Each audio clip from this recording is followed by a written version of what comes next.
आज आपण धरणं आंदोलनाच्या माध्यमामधून हा जो उपक्रम चालू केलेला आहे, हा खऱ्या अर्थाने पश्चिम पट्ट्यातील नाणेघाटापासून ते आण्यापर्यंत ज्या असलेल्या दलित वस्ती आहेत, दलित वस्तींमध्ये शासनाने ज्या राबवलेल्या स्कीम आहेत, त्याचप्रमाणे दलित वस्तीच्या लोकांना आज हा जो रस्त्याचा प्रश्न आहे, ह्या वस्तीमध्ये दलितांच्या जमिनीमधूनच मंदिरांना जागा घेतली जाते, शाळेला जागा घेतली जाते, विना मोबदल्यामध्ये रस्त्यांसाठी ही कामं केली जातात आणि दलितांवरती होणारा जो अन्याय आहे, हा गाव बोतार्डे सरकारने ही इनामी जमीन दिलेली आहे आणि ह्या इनामी जमिनीमधून जो हा धनदांडग्या लोकांनी हा उपक्रम जो चालू केलेला आहे, हा त्वरित थांबवण्यात यावा।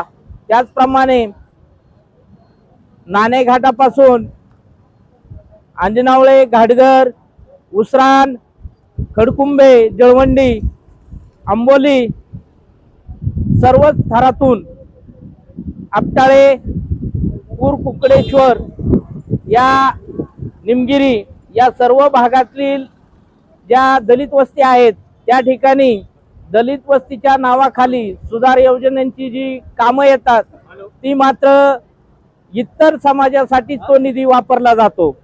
खऱ्या अर्थाने दलित वस्तीला ज्या निधीचा उपयोग व्हायला पाहिजे तो खऱ्या अर्थाने होत नाही आणि त्या ठिकाणी तो वापरला जात नाही। याचं कारण म्हणजे दलित वस्तींमध्ये जे ग्रामपंचायतीमध्ये प्रतिनिधी असतात, ते सगळे एकाच विशिष्ट जाती जमातीचे असतात आणि त्याच्यामुळे ह्या दलितांना जो आज न्याय मिळायला पाहिजे, त्यांचा ग्रामपंचायतीमध्ये सभासद जर असेल तर त्या ठिकाणचा विकास होईल, अशी मी या निवेदनाद्वारे विनंती करतो। आणि हा जो बोतार्डे गावावर चाललेला अन्याय आहे, हा त्वरित थांबवण्यात यावा, अन्यथा तीव्र आंदोलन छेडण्यात येईल। Republican Party of India Junnar taluka, त्याचप्रमाणे या तालुक्यातले सन्माननीय अध्यक्ष मान्य पोपटरावजी राक्षे, त्याचप्रमाणे जिल्ह्याचे उपाध्यक्ष मान्य लोखंडे दादा, त्याचप्रमाणे ज्येष्ठ मार्गदर्शक ज्यांच्या मुळे आपण ही चळवळ चालू ठेवली आजपर्यंत, त्यांच्या नेतृत्वाखाली साळवे साहेब, त्याचप्रमाणे विविध क्षेत्रातून आलेले सगळे रिपब्लिकन पार्टी ऑफ इंडियाचे कार्यकर्ते बंधू आणि भगिनींनो, महिला, त्याचप्रमाणे बंधूंनो, सांगायचं असं आहे का देशाला स्वातंत्र्य मिळून 75 वर्ष जवळजवळ होत आल्यात। मग देशाला स्वातंत्र्य मिळालंय नेमकं कोणत्या मार्गाने? लोकांना अन्याय करण्यासाठी मिळाले का काय? का लोकशाही बाजूला गेली का हुकुमशाही परत चालू झाली? हा ब्रिटिशांच्या काळातला प्रश्न होता आणि तो प्रश्न आज रोजी उद्भवतोय असं मला तरी वाटायला लागलेलं आहे।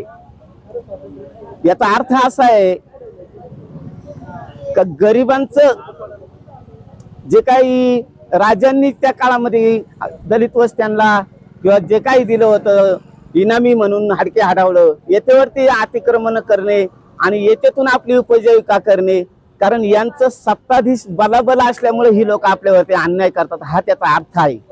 हे लोकशाहीचं रूप त्यावेळेला बाबासाहेबांनी सांगितलं होतं राज्यघटना लिहिताना का कदाचित लोकशाहीचं रूप वरती राहील आणि व्यवहारात हुकुमशाही नांदल, असा प्रश्न उभा आजच्या मितीला राहिलेला आहे।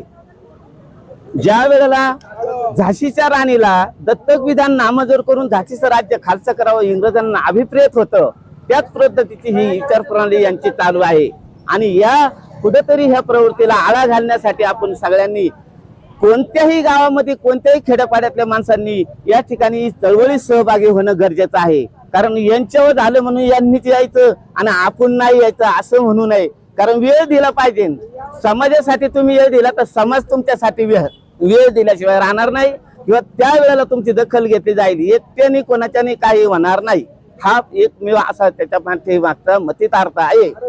तेव्हा बंधूंनो, या मेळाव्यासाठी आतापर्यंत साळवे साहेबांनी, राक्षे साहेबांनी जे काय आपल्याला मार्गदर्शन केलेलं आहे ते मोलाचं मार्गदर्शक आहे. मोलाचं मार्गदर्शन असल्यामुळं आपण ते घेतलं पाहिजे, ते आचरणात आणलं पाहिजे.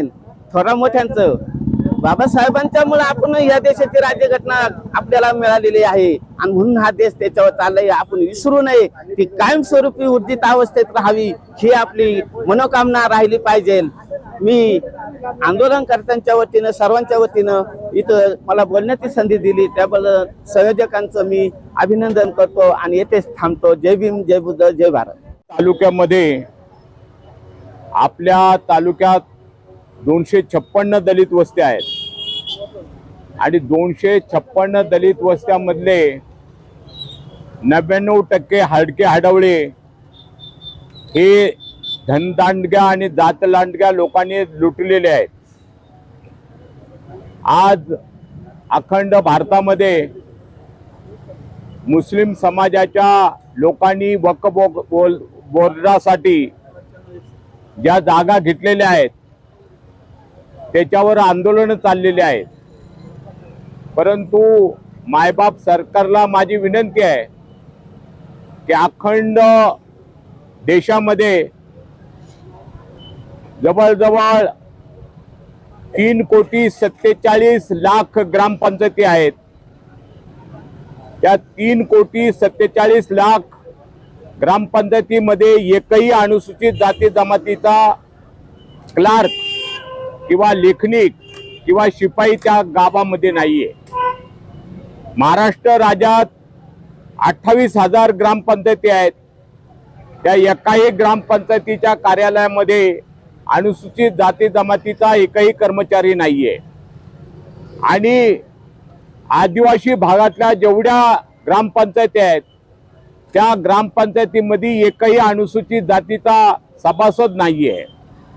तर ग्रामीण भागामध्ये जर गोरगरिबांना प्रतिष्ठा नसेल आणि आर्थिक सत्ता नसेल किंवा सामाजिक समता नसेल तर त्या लोकांनी जायचं कुठे असा हा प्रश्न आम्हा चळवळ करणाऱ्या कार्यकर्त्यांच्या पुढे उभा राहिलेला आहे. आणि म्हणून सरकारकडे आम्ही निवेदनं पाठवली. सरकारला सांगितलं की हाडके हाडवळ्याच्या म्हणजे इनाम वर्ग 6 जमिनीमधून रस्ते काढू नका. आदरणीय महसूल मंत्री बावनकुळे साहेबांनी सर्व सरकारच्या सर्व जिल्ह्यातल्या कलेक्टरांची बैठक घेतलेली आहे आणि त्यांनी आदेश जारी केलेला आहे की इनाम वर्ग 6 जमिनीमधून रस्ते काढले जाणार नाहीत आणि कोणत्याही गरिबांच्या जमिनीला आम्ही हात लावणार नाही असे आदेश त्यांनी जारी केलेले आहेत. माननीय मुख्यमंत्री साहेबांनी देखील त्या पद्धतीने गोरगरिबांवर अन्याय करू नका असं प्रशासनाला सुनावलेलं आहे. पण तरी देखील जुन्नर तालुक्यामध्ये 256 ज्या दलित वस्त्या आहेत त्या 256 दलित वस्त्यांपैकी 200 गावांना जाण्या येण्याचे रस्ते नव्हते. 100 गावांमध्ये पिण्याचं पाणी नाही आणि 100 गावांना लाईट नाही वस्त्यांमध्ये. अशी विदारक परिस्थिती आम्ही सन्माननीय मामलेदार साहेबांच्या निदर्शनास आणून दिलेली आहे आणि पोलीस यंत्रणेच्या लक्षात आणून दिलेलं आहे. आणि म्हणून या तालुक्यामध्ये गोरगरिबांवर अन्याय होऊ नये याच्यासाठी आदरणीय आपल्या बोतर्डे गावचे सर्व ग्रामस्थ माझ्याकडे आले आणि त्यांनी सांगितलं की आम्ही जमिनी करतोय आणि बाकीचे लोक जमिनी करत नाहीत, म्हणून आम्ही ज्यांच्या जमिनी आम्ही करतोय आम्ही आमच्या जमिनी करतोय. तर जमिनी करतोच हेच त्या गावाच्या लोकांना त्याच्या पोटात दुखत आहे आणि म्हणून जमिनी जे करत नाही त्यांच्या जमिनी गिळंकृत करण्याचा कारस्थान त्या गावात सुरू आहे. आणि म्हणून त्या गावातल्या जमिनींमधून पाणंद रस्ते जाऊ नयेत कारण सर्व रस्ते आपल्या गोरगरिबांच्या जमिनींमधून गेलेले आहेत. आणि आता पुन्हा नवीन रस्ता या गोरगरिबांच्या शेतातून काढण्याचा त्यांचा घाट होता.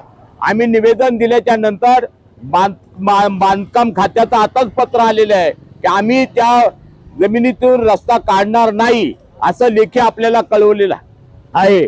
परंतु 4 वाजता आदरणीय मामलेदार साहेब, BDO साहेब हे सर्व लोक इथे हजर राहणार आहेत. मित्रांनो, तुम्हाला सर्वांना सांगायला मला अतिशय खेद वाटतो की भारत सरकारने आपल्यासाठी पंतप्रधान आवास योजना आणली आणि पंतप्रधान आवास योजना आपल्या सर्व गोरगरिबांना घरं मिळावीत म्हणून त्यांनी सर्व गावांमध्ये जाहीर केली. परंतु ग्रामपंचायतीने असं मूर्खपणा केलेला आहे की पंतप्रधान आवास योजनेमध्ये संपूर्ण गावांची नावं घातली, परंतु अनुसूचित जाती जमातीच्या विशेषतः बौद्ध, मातंग आणि चर्मकार या घटकांची नावं यादीत घातलेली नाहीत आणि मग त्यांनी त्या याद्या सरकारला पाठवून दिल्या. आता 26 जानेवारी पर्यंत जवळजवळ हजारो घरांची कामं तालुक्यामध्ये सुरू झाली. आपली नावं नसल्यामुळे गरिबांची घरं काही झालेली नाहीत.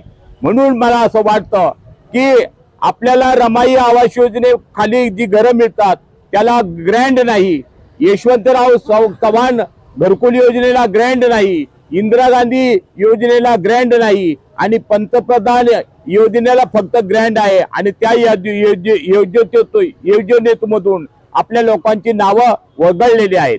आणि म्हणून ही बाब अत्यंत खेददायक आणि संतापजनक अशी बाब आहे आणि म्हणून ही शासनाच्या निदर्शनास यावी म्हणून ही धरणं इथं धरलेली आहेत.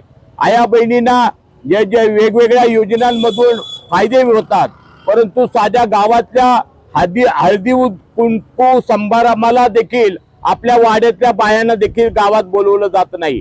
म्हणून ही जी विषमता आहे ती गाव पातळीवर नष्ट व्हावी आणि जे दलाल आहेत आणि खोट्या खरेद्या करणारे लोक आहेत त्यांना गड्डाळा शिकवण्यासाठी ही धरणं आंदोलन आपण सुरू केलेली आहेत. या धरणं आंदोलनाने या जमिनीतून रस्ता जाणार नाही हे त्याचं लेखी त्यांनी कळवलेलं आहे. परंतु तालुक्यात अशी हजारो प्रकरणं आहेत आणि त्या लोकांना जर न्याय मिळाला नाही तर इथून पुढे प्रत्येक गावाचं धरणं आंदोलन होईलच, परंतु मोर्चे निघतील, आंदोलन होतील. Republican Party of India Junnar taluka यांच्या वतीने गाव बोतर्डे या ठिकाणी बौद्ध समाजावर होत असलेल्या अन्यायाविरोधात इथे आपण धरणे आंदोलनासाठी बसलेलो आहोत. या आंदोलनासाठी या तालुक्याचे अध्यक्ष पोपट राक्षे, महाराष्ट्राचे नेते माननीय संभाजी साळवे, तालुक्याचे उपाध्यक्ष सुरेश खरात, युवक अध्यक्ष मंगेश गायकवाड, आमचे सहकारी थोरात सर, खजिनदार राजूदादा बनसोडे, वाघमारे, अनिल सोनवणे आणि सगळे खरात मंडळी. हा काही नवीन प्रश्न नाही, कारण दलित वस्तीचा रोड म्हटलं, जागा म्हटलं, तिथं मंदिरं, शाळा या गोष्टी फक्त दलित वस्तीकडेच आहेत. या प्रश्नाला एका गावाने तोड दिली होती, फक्त ती आलम्यामध्ये राजाराम कसब्यांनी, आणि त्याच पद्धतीने तोड दिल्यामुळे तो रस्ता बदलला गेला. आजही देखील त्या बोतर्डा गावामध्ये वड्याचा नकाशाचा रोड आहे, परंतु तिकडनं घ्यायचा नाही, दलित वस्तीच्या रोडकडनं घ्यायचा. आता इथं एक दुसरा प्रश्न आहे की जमीन ज्या समाजासाठी घरकुलासाठी घेतली त्याचं खरेदीगत केलं, पण त्याचे पैसे पुरे दिलेले नाहीत आणि त्याच्यामध्ये काही ओपनची नाव आलीत. मला हे आता समजतंय 2 माणसांची. या माणसावर तर अट्रॉसिटी झालीच पाहिजे, परंतु ज्या समाजासाठी जमीन घेतली त्या समाजाचंही भलं नाही आणि ज्या समाजाने जमीन दिली त्यांचंही भलं नाही. हे बाकीचेच बोके त्याच्यावर चढतात. या गोष्टी कुठेतरी थांबल्या पाहिजेत आणि इथून पुढे ह्या गोष्टी अशा जर होत असतील आता याला वेगळं स्वरूप मिळेल जाईल. दुसरा प्रश्न असा आहे, समाज एकत्र, आदिवासी समाज, बौद्ध समाज एकत्र असावा, परंतु आता हिरड्याचा प्रश्न झालाय, हिरड्याच्या कारखान्याचा. तिथं त्यांचे जे संचालक निवडले गेले तिथं फक्त आदिवासीच चालतात का? अनुसूचित जातीचे लोक चालत नाहीत का? का नाही चालत? याच्यात देखील आपण विचार केला पाहिजे. आणि इथून पुढं आता कोणत्याही गावात असा संघर्ष निर्माण झाला तर त्याला आम्हाला आमच्या पद्धतीने उत्तर द्यावं लागतील. आज जर या सरकारने, ह्या तहसीलदारांनी आम्हाला योग्य निर्णय नाही दिला तर उद्यापासून वेगळं आंदोलन केलं जाईल आणि त्याचे परिणाम बाकी शासनाला भोगावे लागतील एवढं बोलताना थांबतो. जय भीम. आंदोलन बाबतीत सगळ्या महिलांचा यांचा पाठिंबा आहे, माझा पाठिंबा आहे. एवढंच बोलते 2 शब्द. त्या ठिकाणी Republican Party of India Junnar तालुक्याच्या वतीने जे धरणे आंदोलन तहसील कचेरी समोर आयोजित केलेले आहे, या कार्यक्रमासाठी प्रथमतः प्रशांतजी धोत्रे पत्रकार या ठिकाणी आलेत. त्यांचं जो कमिटीच्या वतीने सहर्ष स्वागत करतो. वास्तविक बोतार्डे गावचा प्रश्न अतिशय बिकट आहे. तर त्या गावामध्ये ठाकर समाजाची लोक आहेत, मराठा समाजाची लोक आहेत, गुरव समाजाची लोक, ही सर्व लोक एकत्रित आली आणि त्यांनी ठरवलं की अनुसूचित जातीच्या लोकांच्या जमिनी लाटायच्या. कारण प्रथमतः 301 सर्वे नंबर मधून ती जमीन त्यांनी ठाकर समाजाच्यासाठी घेतली, परंतु त्याच्यामध्ये त्यांची नावं घुसवली. त्यामध्ये उत्तमराव घोले असतील, रामदास आमले असतील, या दोघांनी कट कारस्थान करून त्या ठिकाणी ती जमीन हडपण्याचा प्रयत्न केला. त्या जमिनीचे पैसे देखील दिलेले नाहीत. प्रकल्प कार्यालयाकडून जेव्हा पैसे येतील तेव्हा आम्ही तुम्हाला देऊ, याचा अर्थ ठाकर समाजाच्या नावावर ती जमीन लाटायची आणि आपल्या नावावर गिळंकृत करायची. त्यानंतर सुरेश रघुनाथ खरात असेल, चंद्रकांत रघुनाथ खरात, बाळू खरात, ही सर्व खरात कंपनीची जमीन ही रस्त्यासाठी शेतीपानंद रस्त्याच्या नावाखाली त्या ठिकाणी ती जमीन हडप करण्याचा त्यांचा देखील प्रयत्न आहे. वास्तविक शेतीपानंदचा रस्ता हा ओढ्याच्या साईडने आहे, त्या साईडने तुम्ही जात नाही. त्यांना फक्त आदिवासी दलित समाजाचीच जागा त्या ठिकाणी गिळंकृत करण्याचा त्यांचा डाव आहे.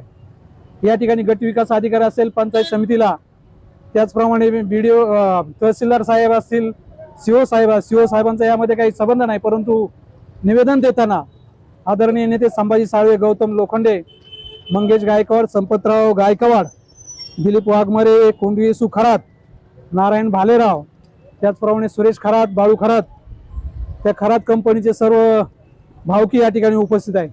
कारण जेव्हा माकडाला पाण्यामध्ये टाकतो आणि त्याच्या तोंडापर्यंत पाणी जातं, आपल्या डोक्यावरचं त्यांचं लेकरू पायाखाली दडपलं जातं, असा हा प्रसंग या खरात भावकीवर आलेला आहे.